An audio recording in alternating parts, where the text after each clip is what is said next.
so many Poshmark sellers have questions that all other sellers have too. And so I have been working on a series that answers some of these best questions that you all have. So just check it out.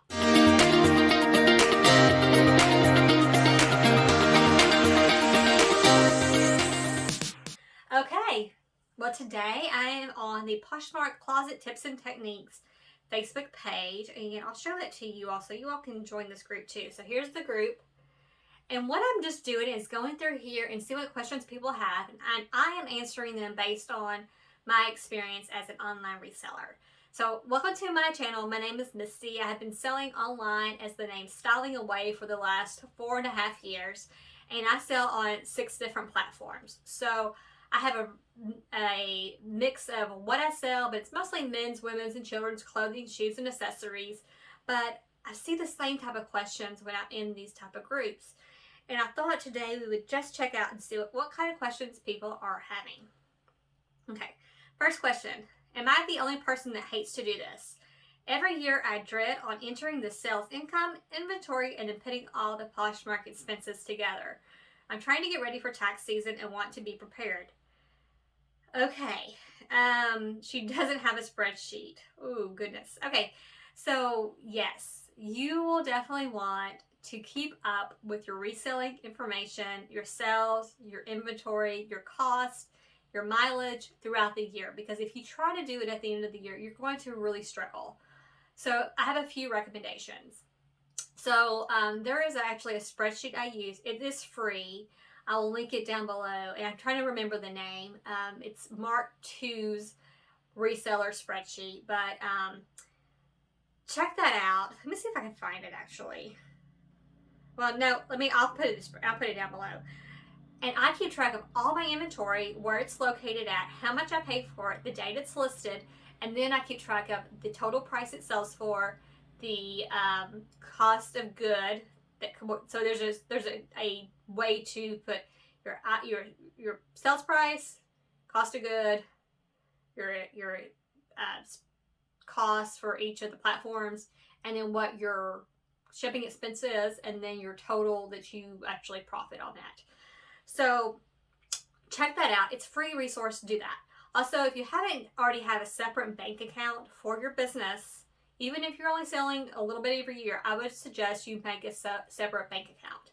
Now, I am under a sole proprietorship. My husband has done taxes for years, and he suggested that I don't need an LLC. I just need a sole proprietorship, which is suitable for what we're doing for most people.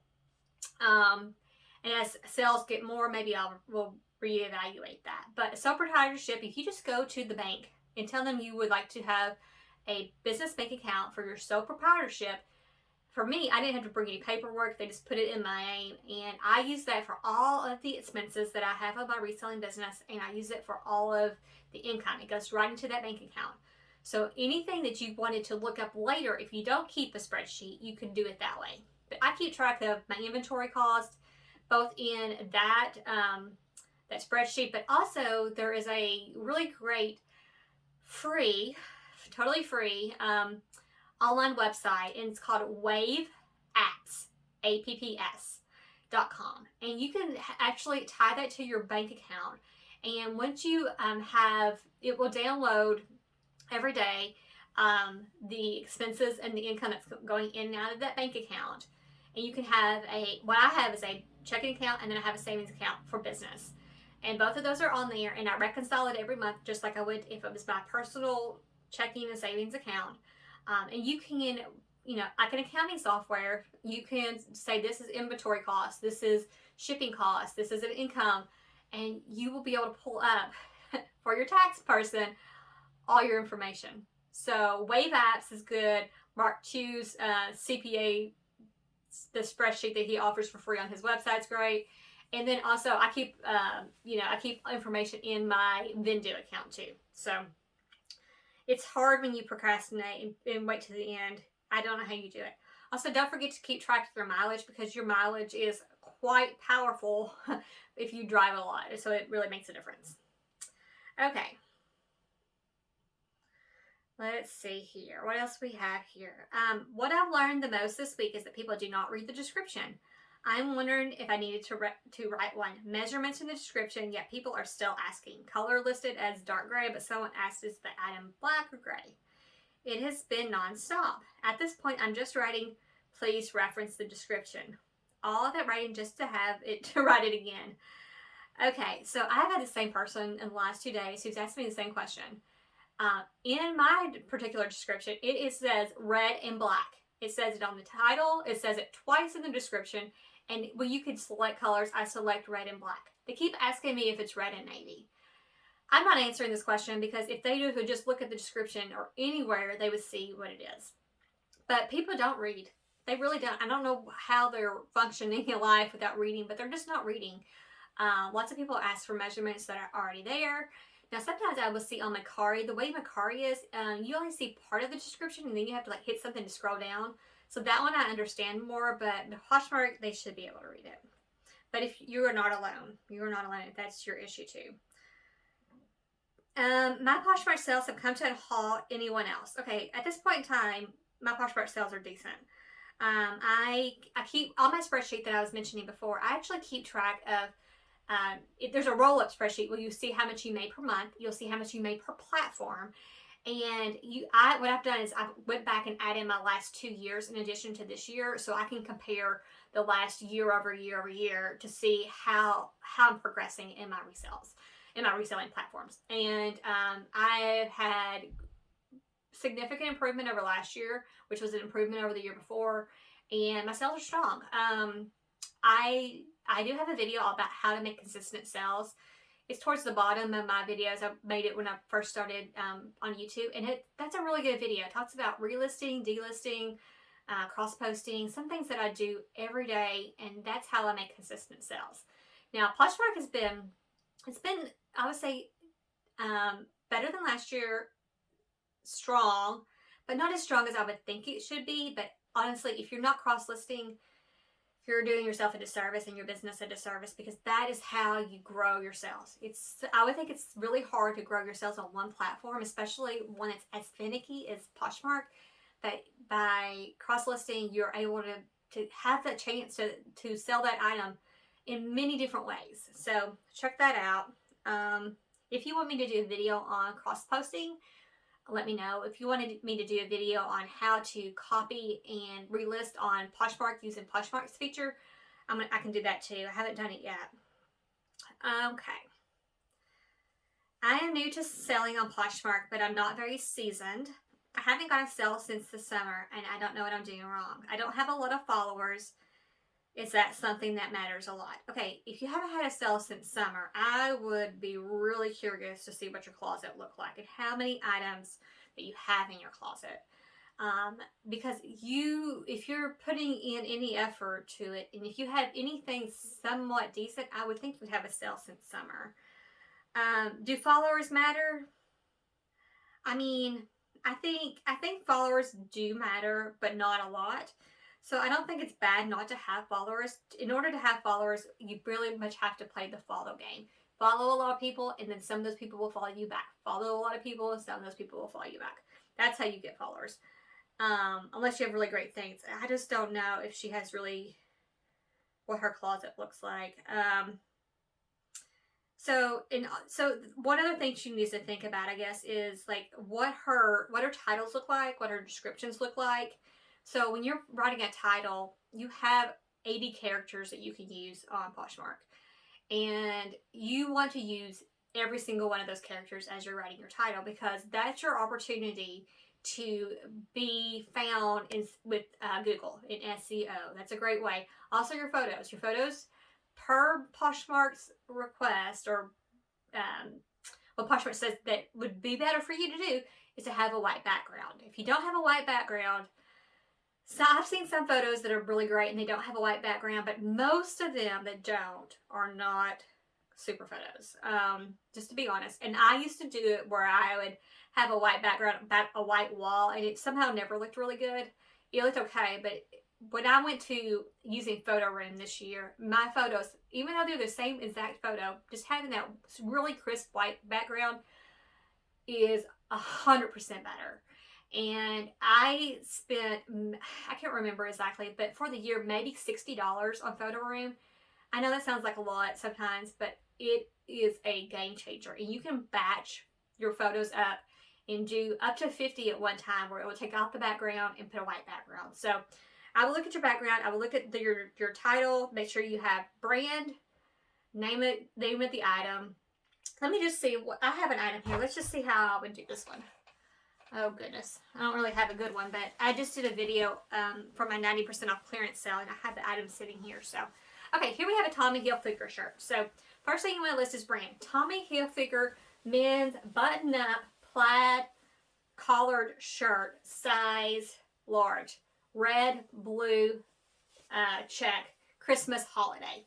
Those are the words I would use. I don't know how many characters that is, but that's probably about 80. How many characters? That would be how I would position that. And then with Poshmark, you can add tags. So for this, I would add plaid, I would add Christmas, and I would add holiday, because I think this is a really Christmassy holiday type shirt. You can add linen, cotton, natural. You could add gorp core. There's so many different types of keywords you could have. Think about adding that up. And if you don't know how to do that, you'll want to review that. And if you want me to do a video on it, let me know. So do followers matter? Probably. And measurements. It is so important, I think, to have measurements. Now, some people just don't never measure, and that's fine with them. But I have 2,500 items for sale, and I do not want to dig anything out of my storage for measurements when I can just go ahead and measure everything at the beginning, have it there, and then across 6 platforms, my measurements are there. So if you're listing on one platform and you don't get a lot of requests, that maybe you don't want to do measurements and save that little bit of time, but it really doesn't take more than a minute to measure and write it in the description. It will save you so much time. Okay. Is there a hack to shipping something over 10 pounds? Okay, on Poshmark, you have the ability to ship anywhere between 0 or less than 1 pound up to 10 pounds. The shipping label for Poshmark is good up to 5 pounds. Check out my shipping video. I'll put it in the description below, that tells you all about shipping, including how to ship and what it costs to ship anything above 5 pounds. But you pay on the increment. So if you had something that was 6 pounds, you pay a rate. If you had something that's 7 pounds, you pay a different rate. And that all comes out of your pocket as the seller. Now, if something's over 10 pounds, if it's just a single item, you cannot ship it on Poshmark. If it's multiple items, as in a bundle, you will want to talk to this potential buyer to say you need to split it up into 2 shipments, so that they are both under 5 pounds. That way, they will pay the shipping on both of those sets of shipments, and you will not pay it, but you can ship up to 5 pounds. You can do as many bundles as you want. So if you have 15 pounds, do 3 bundles. Okay. Let's see. Let's do a couple more.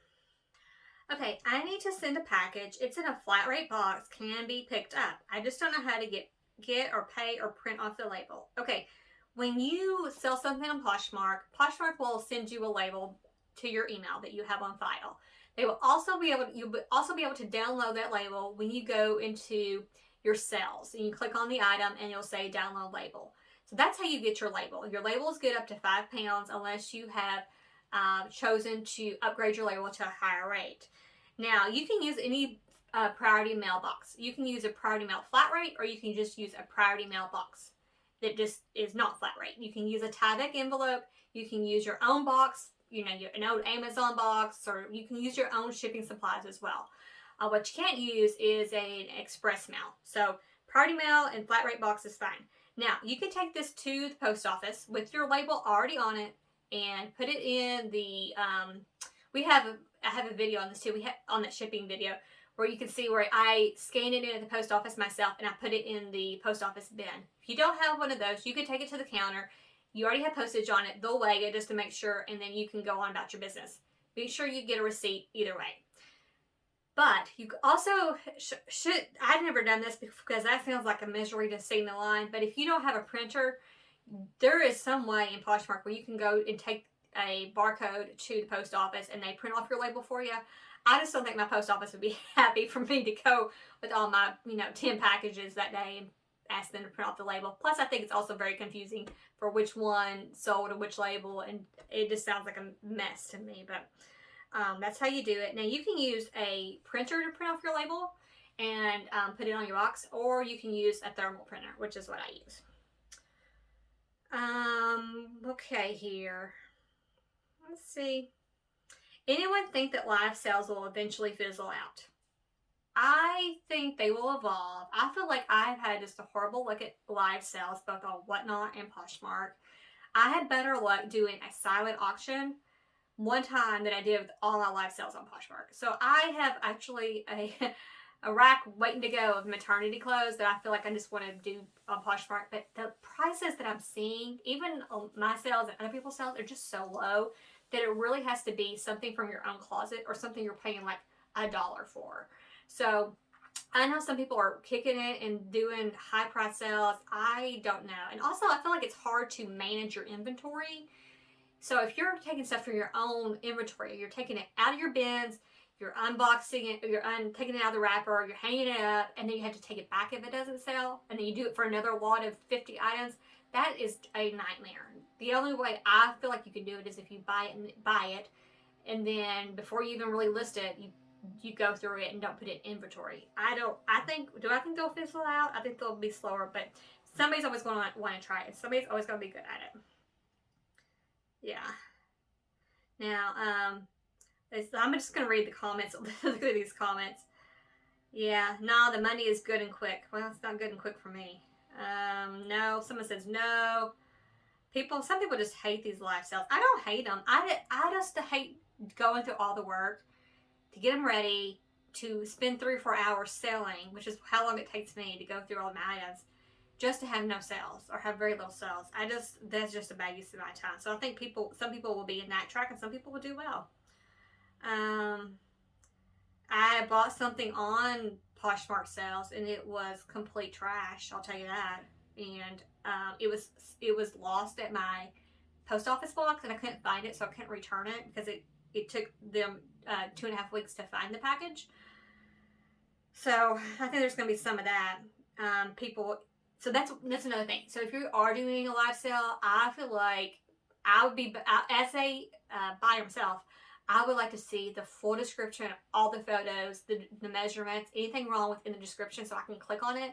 Because if I'm waiting for you to tell me what it is and you don't tell me and then I get it that's wrong, it may be returned and you don't want the return and I don't want the return. Yeah. A lot of people do not enjoy them and other people love them. So I feel like I've only been getting notifications lately of Poshmark sellers that have already been in their live sales. That's the only ones I'm seeing. So I think they're slowing down. Okay.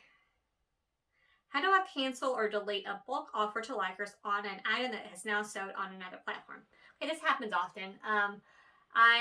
Today I sold something on Mercari, but then I also had an offer on Poshmark. It was something that was like within 12 hours of being listed. Maybe not even that. Maybe like 6 hours of being listed. They were these adorable little Ugg boots for children. So cute. Hot pink. Beautiful. But they already had offers on Poshmark because I sent offers right away. So what you can do is in your listing, edit it so you change the size of the item. So these were size 10. I changed them to like a size 1. Once you change the size of the item, you can then go into and save it, then go in to edit again and hit delete. And that will take away that item on Poshmark. A lot of people are questioning what brands things are. And if you don't know what a brand is, sometimes you can use Google Lens, take a picture of the tag and it will come up. Sometimes it doesn't though. Goodness. Somebody was complaining about somebody, they had an item and they wrote their description, but probably 3/4 of their description were just style words. Spring, boho, hippie, 60s, 70s, beachy, western, pool, Coachella, winter. Actually great words, but a little bit much and not actually accurate. Don't be that person. What is the best time of day on a Friday to send out bulk offers to likers? Okay, so Fridays are closet clear out days.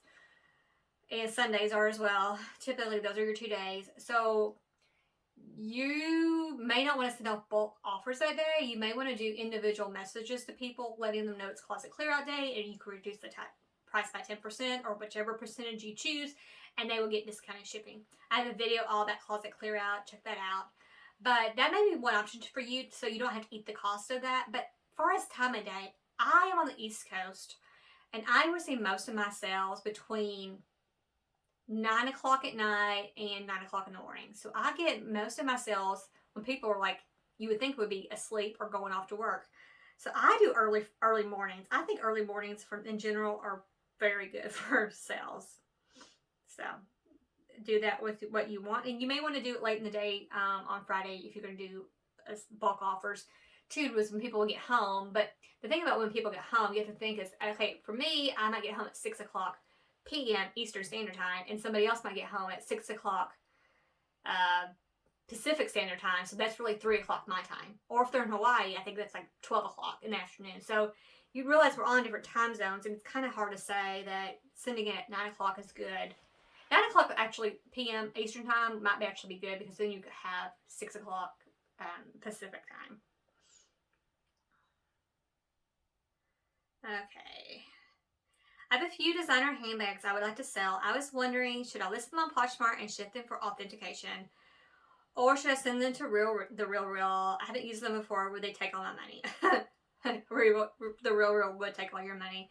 So it depends what she means by designer. So some people call designer like Michael Kors. And some people call designer, what I would call luxury, would be like Louis Vuitton, Fendi, you know, some of those higher, really, Dolce & Gabbana, those would be more luxury rather than I would call it designer. If I had a Fendi purse, I would most likely send it to The RealReal. If I had a Michael Kors purse, I would sell it myself. If I had a Coach purse, I would sell it myself. If I had a Louis Vuitton, I would price it out. So the way authentication works with Poshmark is that if you sell something over $500, at that point in time, it goes to Poshmark for authentication. If you have something below that point, that mark, you never send it to Poshmark, so you don't get it authenticated. If you have a question about authenticity, there are several online websites that will authenticate your bag for you for a fee. I personally have used, for my own bags, Legit Grails, Legit Grails, and it was $15 to authenticate my Louis Vuitton that I bought from ThredUp. There's a video on that too. So yeah, I mean, I think sometimes, I mean, The RealReal is good. I think it's sometimes if you really don't want to store it, or if you don't know if it's real, because they will authenticate it before they do it and they won't charge you anything. But I feel like when you can send it yourself, you can authenticate yourself, and you have a certificate of authenticity, just go ahead and sell it yourself and see. But they do have more of a market, I would say. And of course, you won't get any lowball offers. It said they can use a coupon on The RealReal. So there's that. That's just a call. So I would look up what you have and look what it sells for on The RealReal, and you can actually talk to them and kind of get an estimate of what the process is. They have people that will work with you. I sold a large stuffed animal that weighs about 6.5 pounds. Do I need to upgrade my shipping, or will the regular label work? It is an extra $9 for the 7-pound label. Yes, you have to upgrade your label anything above 5 pounds. If it's 5 pounds and 1 ounce, you have to technically upgrade your label. So you want to think about, can you cut off any weight of that? But yeah, it's expensive. It's very expensive to upgrade your label on Poshmark. So if you have bundles, I would suggest, you know, putting them more than one. But if it's a single item that weighs 6.5 pounds, like this one does, you have to price it knowing that you're going to have to upgrade the label as the seller. So don't underprice something or send it off, you know, accept a really low offer knowing that you're going to have to eat another $9. And that $9 is probably just going to go up this really soon, because Poshmark shipping always goes up in January, February. Okay. This person. Okay. If somebody comments on your post that they want to see something and they want to see more pictures of it, and they can give you an email address, that is spam. Do not respond flag it as spam, block their account, and report their account as spam, because don't ever send to some more pictures by email, by phone to somebody. That is not legit. You're not going to make a sale. They're going to steal your information. Don't do that. Let's do one more. And for other questions you have about Poshmark, let me know, and I'll include it in an upcoming video. Also, check out all the other videos. I have quite a few about Poshmark FAQs. What's the best way to store 5,000 items in a 130 square foot room?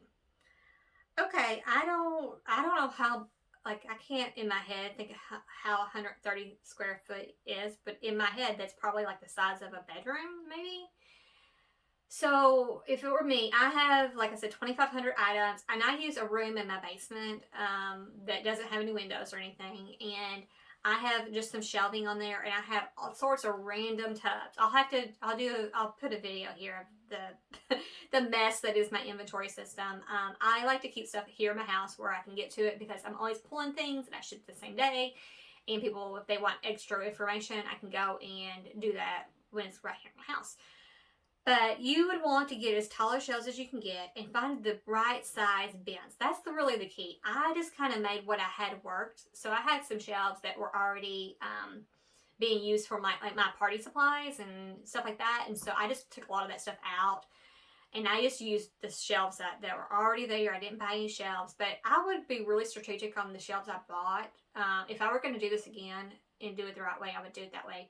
Also, I had a lot of like plastic tubs that for my kids' clothes and all sorts of stuff, that I just randomly had these tubs. None of them matched, and that's okay. Nobody cares, right? None of them match. But I just shove the maximum size tub in my area, and so I have a smaller shelf where I even have a box. I have a random box that's about ready to fall apart. That's my letter I or something like that. But some people use banker boxes. I might get like 70 items in a tub. I don't know. Maybe that sounds too much, but maybe it's not, because I have letters A through Z. Plus, I have letters AA through NN. That's where I'm at. So however many that is, so it's probably 39 tubs, right? Plus I have a closet. I hang stuff up in a closet that's like coats. I have 2 closets for that. And then I store bras differently. So I used to hang bras on a hanger in one of my closets. And so I would just go to the hanger. But I had so many bras that I now have these little old filing boxes. They're plastic that somebody was giving away for free on Facebook. And so I use those to put bras in, and I do it by size. So there's lots of different ways. I would just make sure I'm having the tallest shelf, and the width of the shelf is very accurate to what you don't want to have little extra space. Like if you can find the right tubs to go on the shelf that come in and out easily, but that are like maximizing your space. I think that's key. It's tricky. You may want to go to Costco or Sam's. They usually have some really good big heavy duty shelves, because you're storing really heavy clothing.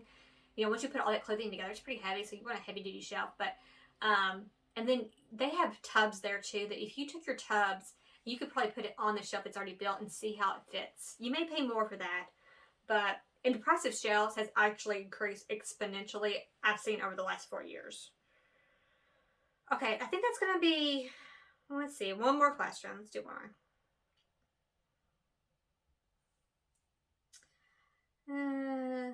Okay, this is a really good one, because I think this one happens all the time. So she's saying she is new to Poshmark. She's never had any success with it.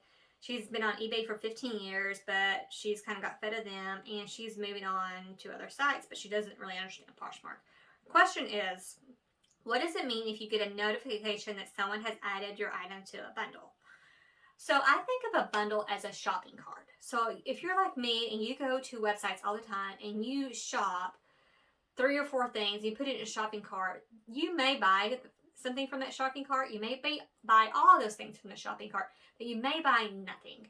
And like for me, I put it all in there. I see how much it is. I add my coupon code, and I think, do I really want this? And sometimes I say yes, and sometimes I say no to myself. I think of a bundle as that. Now, a bundle is an option for you to communicate with somebody who puts something in a bundle. So a bundle technically should be more than one item, right? Because it's a bundle, not just a single item. But lots of people put single items in there. And if you send them a message, you can say, hey, thank you so much for liking this item.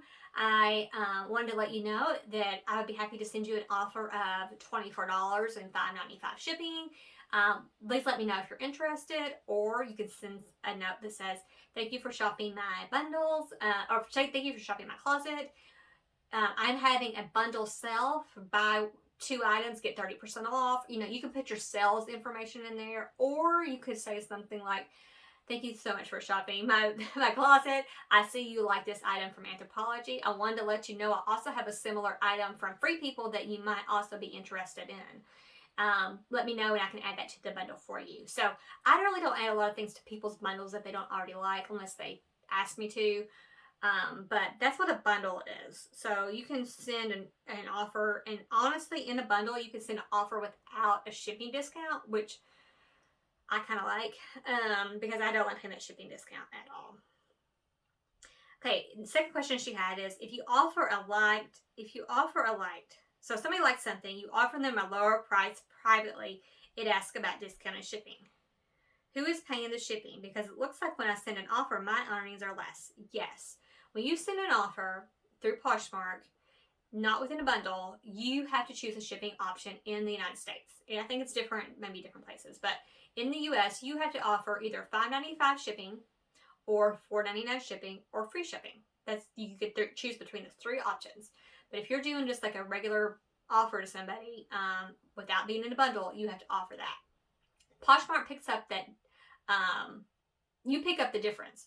So if depending on what the rate is right now for shipping, so say it's $7.67 or whatever it is, you pay the difference between the normal price and the $5.95 or the $4.99 or the 0. So you as the seller pay that difference.